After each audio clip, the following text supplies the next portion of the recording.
සේ ගුවනට නැගෙනා පින් හැඟුමින් තුන් සිත සංසිදෙනා තුන්දොර සංවර කොට නිදේ පුදනා නම දෙමුරන් මැලි සෑරාද බැතිනා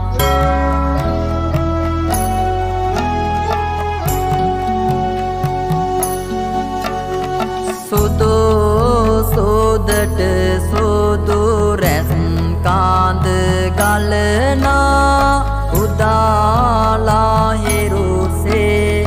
සොම්නාස වඩනා උදා දේවිය දේවේ